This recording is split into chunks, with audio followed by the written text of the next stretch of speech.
আজকে মসজিদে মুসল্লি যায় কিন্তু নামাজ নামাজের মতো হয় না। জুমার নামাজের জন্য মসজিদ 2 তলা 3 তলা হয়, আর ফজরের সময় 1 কাতার 2 কাতার হয় না। হুজুর শুনছে, জুমার নামাজের জন্য মসজিদ 2 তলা 3 তলা হচ্ছে, কিন্তু ফজরের খবর কি?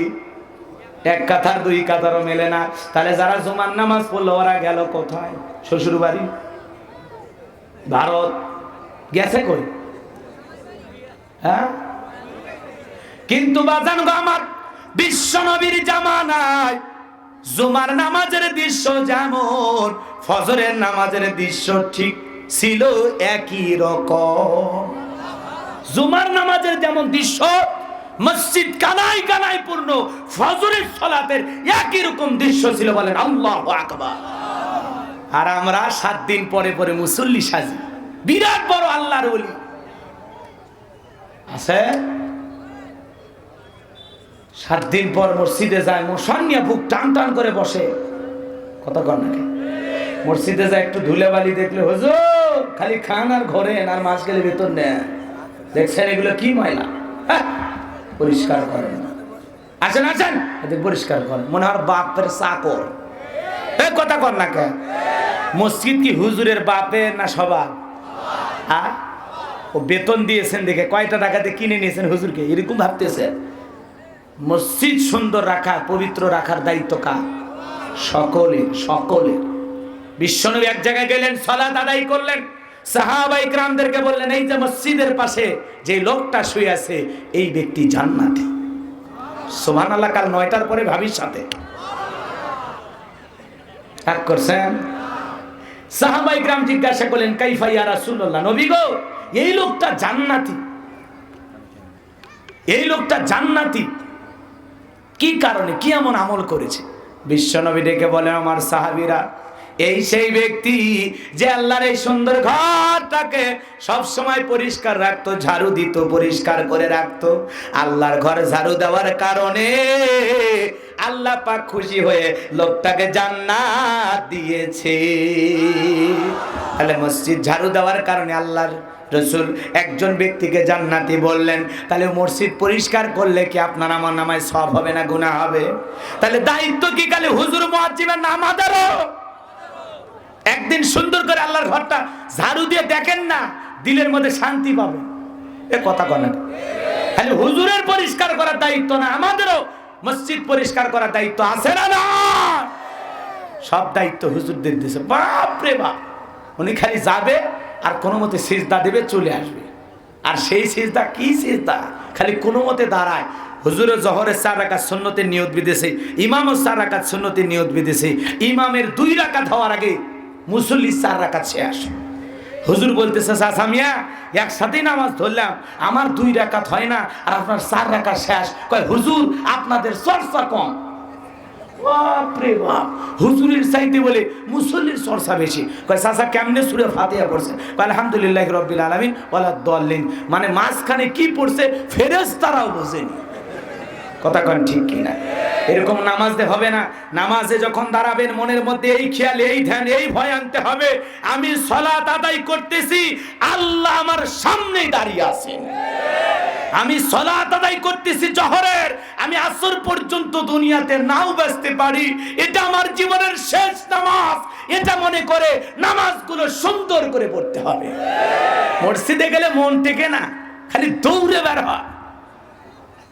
নামাজ শুরু হওয়ার বাদে 1:30 মিনিট, খালি 31 যদি বেজে যায় পিছন থেকে হুজুর সময়ের জ্ঞান নাই, কত ব্যস্ত মানুষ আমরা, টাইমই হয় না, জোর করে মসজিদে আসছে।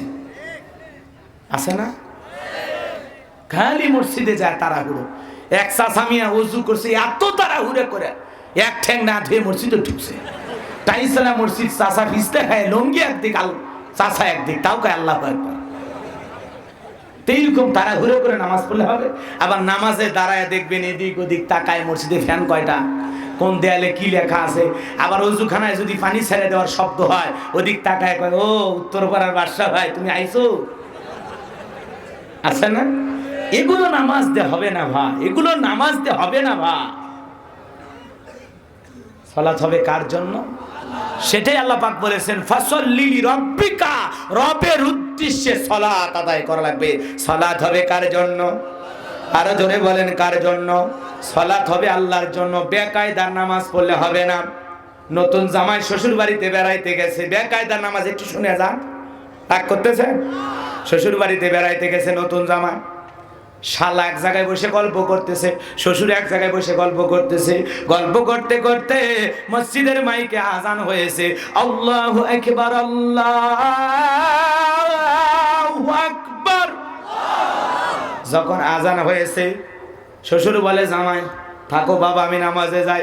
শালা বলতেছে দুলা ভাই ভিতরে যা আপার সাথে গল্প করেন, আমরা নামাজ পড়তে যাই। জামাই চিন্তা করলো জীবনে প্রথম শ্বশুর বাড়িতে আসলাম, শালাও নামাজে যায় শ্বশুরও নামাজে যায়, আমি যদি না যাই সম্মান থাকে না, বেমানান দেখায়, মনে করবে জামাই ভালো না। জীবনে পড়ি আর না পড়ি, আজকে শ্বশুর আর শালার সাথে তাল মিলাই। তখন বলতেছে আব্বা আমিও যাব। আলহামদুলিল্লাহ বাবা, যাক আমার মেয়ে একটা নামাজি স্বামী পেয়েছি। ওই হাইব্রিড শয়তান নামাজ পড়ে আজকে তালত পড়ে যাচ্ছে, কথা কোন ঠিক কিনা? এটা হলো বেকায়দার নামাজ, মানে নামাজ পড়ার ইচ্ছা ছিল না, কিন্তু এমন একটা পরিবেশে পৌঁছে গেছে নামাজ না পড়লে ইজ্জত থাকে না। কথা বোঝা গেল? আর একজন আছে এরকম, নতুন বিয়ে বাড়িতে বেড়াইতে গেছে, বিয়ে হলো হাজি মানুষ। কি মানুষ? দুইজন গল্প করতে করতে, এই গ্রামের নাম কি পাড়া, মাছপাড়া নাকি কাশিমপুর, এই মসজিদে হুজুর আজান দিতেছে, আল্লাহু আকবার, আল্লাহু আকবার। তখন হাজী সাহেব বলছে হুজুর, মানে বিয়ে 12 বছর 5 ওয়াক্ত সালাতের জামাত কাজা হয়নি, আমি 3 বার হজ করছি, ত্রিপল হাজি। কথা বোঝেন না? তো বিয়ে যান ভিতরে, বিয়েনের সাথে গল্প করেন, আমি নামাজ পড়ে আসি। বিয়েনের সাথে গল্প করা কি জায়েজ আছে না? সাতক্ষীরায় জায়েজ আছে। কারণ তো বিয়ে এই যে প্রকাশ্যে দেখা করা, সাক্ষাৎ করা, পর্দা ছাড়া জায়েজ না হারাম? এ জোরে কোন জায়েজ না হারাম? বিয়ান পান বানায়া বিয়ের কাছে দিচ্ছে, বিয়া হ্যাঁ আমার হাতে একটা পান খায়া যায়। পান হাতে না কয় বিয়ান আপনার হাতের পান দেখলে আমার মাঝে মাঝে মনে হয়, কয় বললে আর বললেন না, আমার কথা মনে হলে কি আপনি এত দেরিতে আসেন? মাসে মাসে আসবেন। কি পীড়িতের গল্প, মনে হয় জনম জনমের প্রেম। এই যে বিয়ে আর বিয়ে এইভাবে গল্প করতেছে, সাক্ষাৎ করতেছে, জায়েজ না হারাম? এ জায়েজ না হারাম? আজকে আমরা হুজুররা যখন বলি ওই বিয়েন যদি বিয়ের সাথে দেখাও করতে চায়, কি করা লাগবে? হাত মোজা, পা মোজা, বোরকা পরে আসা লাগবে বিয়ের সামনে। আর না হলে ঘরের ভিতরে পর্দা থাকবে, পর্দার আড়াল থেকে বিয়েন কথা বলবে, তাও নরম ভাষায় নাই, বলেন বিয়ে, এই ডায়লগ না, বলেন বিয়ে, কি বলবেন? সারি মেরে কথা, কর্কশ ভাষায় কথা, যাতে একদিন কথা কয়া বিয়ের শখ মিটে যায়।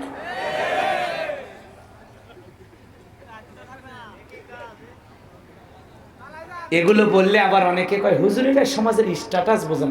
স্ট্যাটাস মারাইতে মারাইতে পা তো জাহান্নামে গেল রে। কথা কন না খেয়া, স্ট্যাটাস মারাচ্ছে। কি রাগ করেছেন? মানে ওনারা বিয়ের অবাধ মেলামেশা করবে, প্রেম প্রীতি করবে, ওই বিয়ে মানে ছেলে বিয়ে করছে ওর মেয়েকে, ওর ধান্দা ও বিয়ে করবে। তো চরিত্রটা গেল। কি কথা, ভাগিনের সাথে মামি ভেগে যাচ্ছে, কি কথা, দুলা ভাইয়ের সাথে শালি চলে যাচ্ছে, দেবরের সাথে ভাবি চলে যাচ্ছে। কোন জামানায় আসলাম রে? ইজ্জত আর থাকে না। রাগ করেছেন? এগুলো অবশ্য আমার দেশে না, ভারতের কথা। এ দেশে এগুলো এখনো ঘটেনি, 2033 সালে ঘটবে। হ্যাঁ রে, বরিশালের এক ছেলে আমারে ফোন দিয়া সেই কান্নাকাটি, কয় হুজুর একটা ফতুয়া দেন। কি?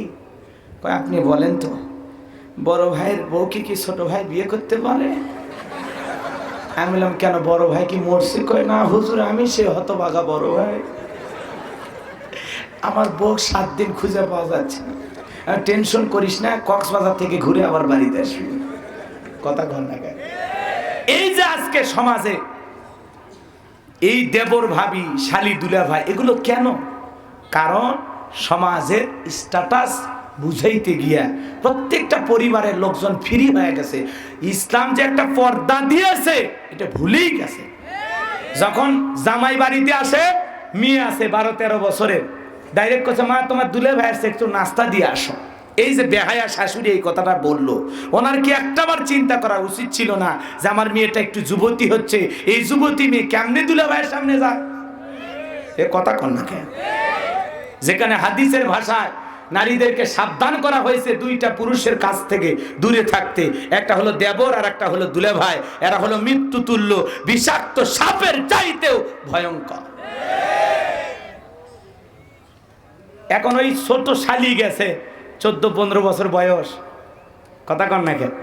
এরকম শালি দুলে ভাই নাস্তা দিবের গেছে, ঘরের তো কেউ নাই।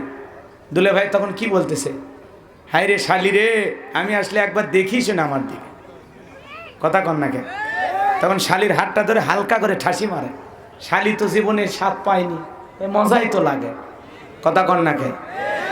এই জন্য এই সমাজ যদি সুন্দর করতে চান, তাহলে প্রত্যেকটা শ্বশুর শাশুড়িকে আমি অনুরোধ করব, আপনার মেয়ের জামাইয়ের সাথে যেন আপনার অবিবাহিত কোনো মেয়ে দেখা না করে।